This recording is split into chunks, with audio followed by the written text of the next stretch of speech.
Open your pantry right now and count the cans.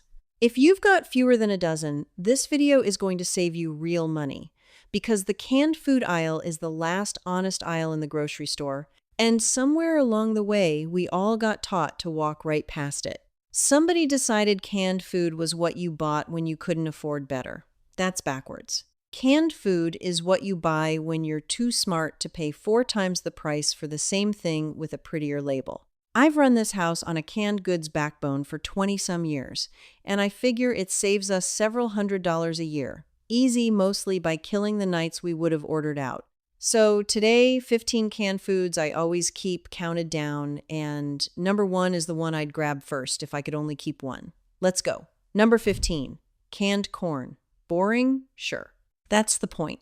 50, 60 cents a can, and it goes in soup, cornbread, skillet dinners, that corn casserole everybody asks me to bring. Frozen corn's fine too, but frozen needs a working freezer, and canned needs a shelf. When the power went out for 3 days, a few winters back, the shelf won. Number 14, canned potatoes.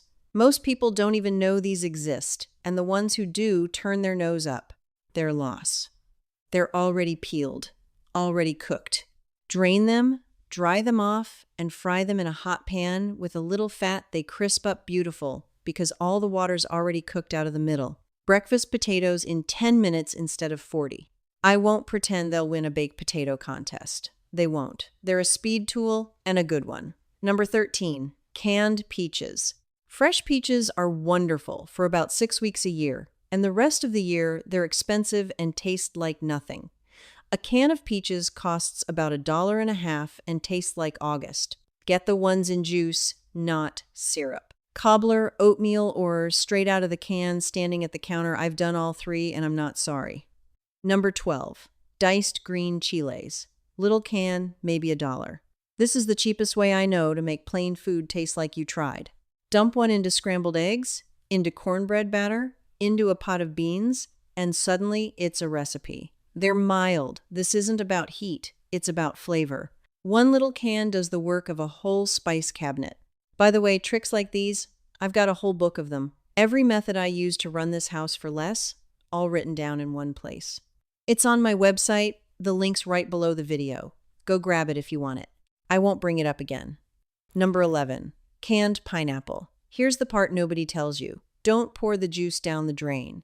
There's something in pineapple juice that softens meat. Pour it over a cheap, tough cut an hour or 2, no longer, or the meat goes mushy and it comes out tender like you paid twice as much.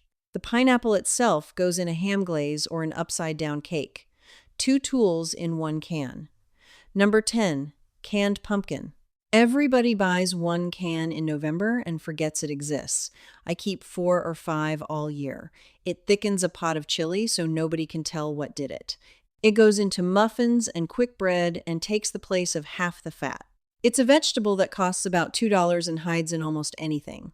Just make sure it says pure pumpkin, not pie filling. Pie filling is pumpkin plus a bunch of sugar you didn't ask for at a higher price. Number 9, canned tuna.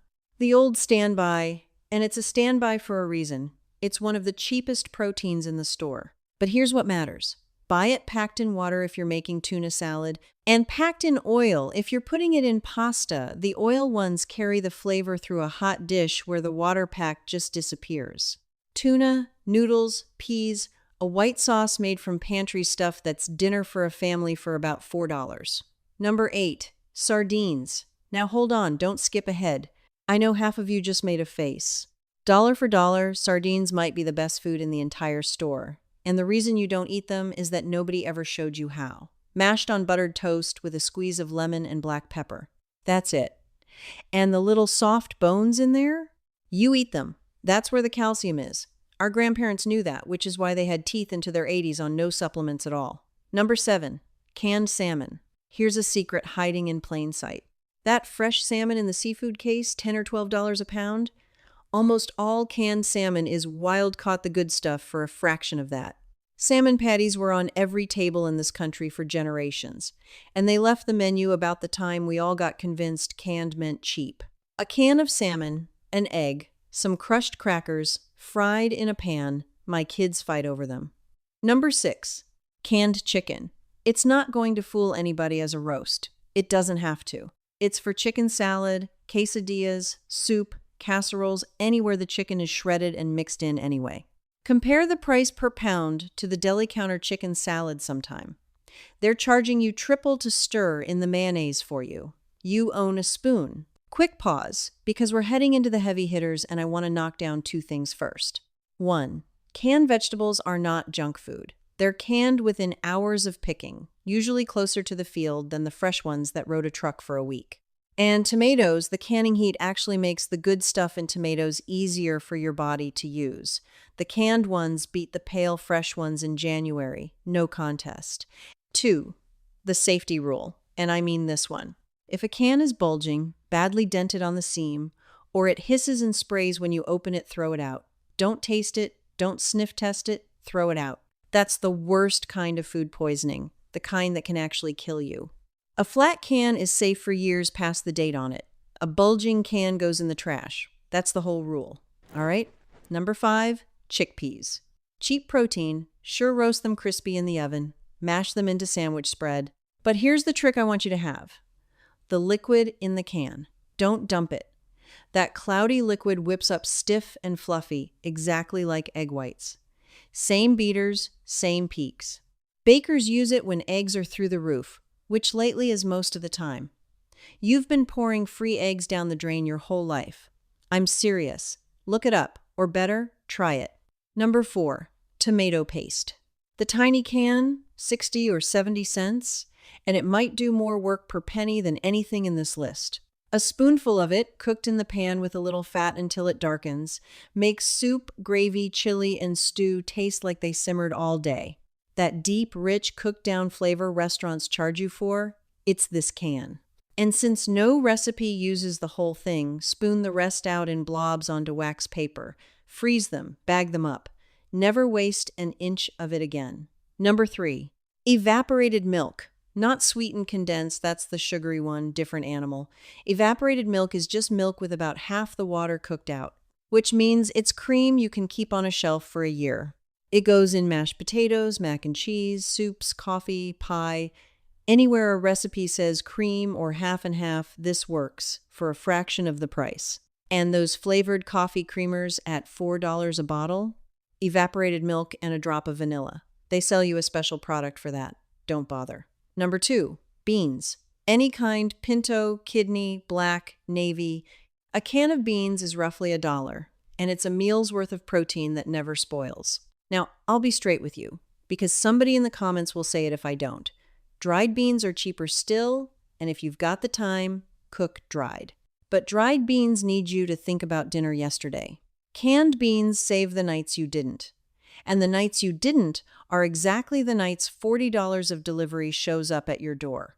The can of beans isn't competing with the dried beans. It's competing with the pizza. It wins. One more thing, rinse them in a colander before you use them. Most of the salt goes right down the drain, and so does the ingredient that makes beans, well, musical. You know what I mean. And number 1, canned tomatoes. If my pantry burned down and I could restock one thing first, it's this. Whole peeled tomatoes, the big can, $1.50 or $2. That can is spaghetti sauce, chili, tomato soup, Spanish rice, the base of half the dinners this family eats. A can of tomatoes, a little garlic, a pinch of salt, simmered 20 minutes and crushed with your spoon, that's better sauce than the $8 jar with the Italian flag on it. And I'll stand behind that in any kitchen you like. And by whole, not diced. Here's why. And this is the kind of thing nobody at the store will tell you. They add something to diced tomatoes to keep the pieces firm through canning, which means diced tomatoes never fully cook down soft, no matter how long you simmer. Whole peeled tomatoes melt into sauce the way they're supposed to. You can always chop a whole tomato. You can't unfirm a diced one. So that's the 15. Now, let me say the quiet part, because there's a reason you weren't raised knowing this aisle. Nobody advertises canned tomatoes. Think about it. When's the last time you saw a commercial for a can of beans? There's no money in it. The margin on a dollar can is pennies, so nobody spends a dime teaching you to buy it. The money is in the jarred sauce made from those same tomatoes at 6 times the price. The money is in the deli counter selling you canned grade chicken with mayonnaise stirred in at triple. The money is in the meal kits and the delivery apps that live off the nights your pantry was empty. Every one of those businesses does better when you believe canned food is beneath you. So somewhere along the line, that's exactly what we all got taught, not a conspiracy. Just nobody with an advertising budget on the other side of the argument. Well, consider this the other side of the argument. Here's your first step, and it's easy. Next grocery trip, put 5 things from this list in the cart.